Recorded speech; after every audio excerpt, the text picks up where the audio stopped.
siamo incontrati a Stoccarda nel 1965. Io dovevo andare a un campionato europeo di bodybuilding, lui invece ad una gara di sollevamento pesi.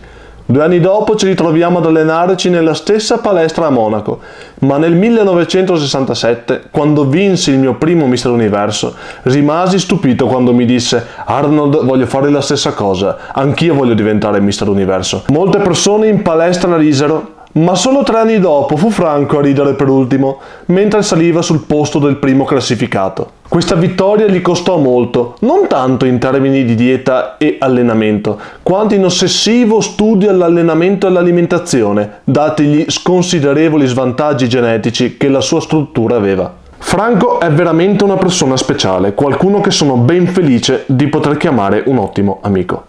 È così che Arnold Schwarzenegger decide di presentare il suo amico Franco Columbu al pubblico. La sua carriera è ben nota, 2 volte Mister Olympia, ex pesista, ex pugile, ex strongman. Tuttavia decide di dare una svolta definitiva alla propria vita diventando chiropratico, conquistando nel 1977 l'apposita laurea a Cleveland e aprendo un proprio studio. La filosofia di allenamento di Franco è molto semplice. Fin dall'antichità solo i più forti sopravvivevano. Già nell'antichità l'uomo costruiva un fisico forte e muscoloso grazie al lavoro fisico, alle competizioni sportive e al combattimento. E anche se i tempi sono cambiati, ovviamente, l'uomo moderno non dovrebbe dimenticare questo suo antico desiderio di conquista personale. Franco sa che non tutti hanno tempo e disponibilità per dedicarsi a tempo pieno a questo obiettivo, però vuole mettere in chiaro una cosa, che l'alimentazione e la semplice attività fisica sono già degli ottimi strumenti di lavoro a tutti gli effetti. È un peccato interrompere la nostra scalata verso il nostro successo lavorativo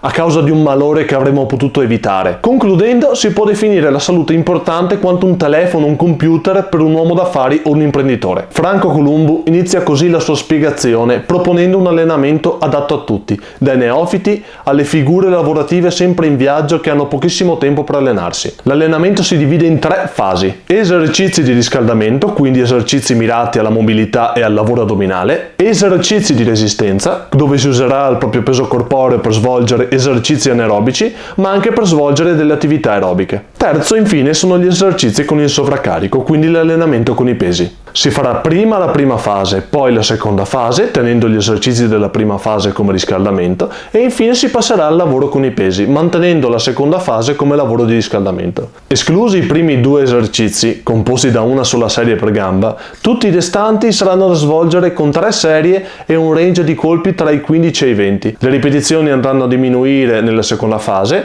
arrivando a 10, e la cosa rimarrà tale anche nella terza fase, con l'allenamento con i pesi, dove tutti gli esercizi finiranno per essere svolti in un 3x10 e non una precisa linea sulle pause tra una serie e l'altra. Per questo allenamento è richiesta una frequenza dalle 3 alle 5 volte a settimana. Ci sono anche dei consigli alimentari, i quali si limitano a ribadire al praticante una selezione dei cibi guidata da un buon senso, riportando interessanti consigli per quelle figure lavorative che per motivi di lavoro devono mangiare sempre fuori casa o ai ristoranti, tipo preferendo i cibi alla griglia che quelli fritti o quelli ai ferri, ordinare cibi con salsa separata e il riportare indietro il cestino del pane. E basta. Questo può bastare, se vi può bastare. Se no, possiamo proseguire e passare finalmente al capitolo dedicato all'allenamento della forza. Come ribadito precedentemente, per Franco la forza è un fattore determinante. A differenza del pompaggio, la forza crea al corpo una struttura duratura e definitiva. Essa è la combinazione di 3 fattori: emozioni, genetica e allenamento. Sarà su quest'ultimo che bisognerà premere di più. Il Basic Power Program proposto dall'autore parte offrendo ai principianti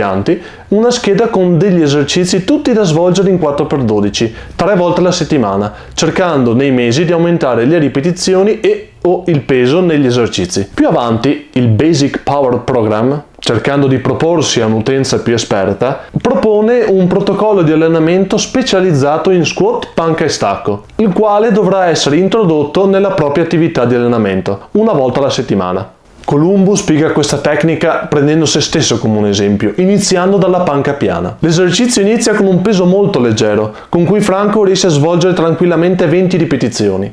Poi aumenta il carico, ma diminuisce le ripetizioni, portandole a 12. Ripeterà questa logica altre 6 volte, facendo 10, 8, 6, 4, 3 e 2 ripetizioni. Si passa infine alle singole. Con una pausa di 3 minuti tra l'una e l'altra, Franco va a svolgere fino a 3 singole, cercando o di aumentare il carico o di ripetere lo stesso massimale dell'altra volta. Con questo il capitolo sulla panca piana si chiude e il praticante potrà concludere l'allenamento del petto con gli esercizi che già disponeva nella propria scheda. La stessa logica la si applicherà nello squat. Si inizia con 10 colpi, poi si va ad aumentare il carico facendo sempre 10 colpi, poi 8 colpi e infine altri 8 colpi con un peso maggiorato. Si passerà alle sestuple, alle quintuple, alle quadruple, alle doppie e infine anche qua alle singole. Sempre 3 tentativi mirati o a mantenere il nostro record o ad aumentarlo. Finito questo, si passerà ai restanti esercizi della propria scheda. Nello stacco si starà un po' più moderati. 6 ripetizioni per ogni serie di avvicinamento sono più che sufficienti. Iniziamo con 6 colpi, ripetiamo la stessa cosa 2 volte,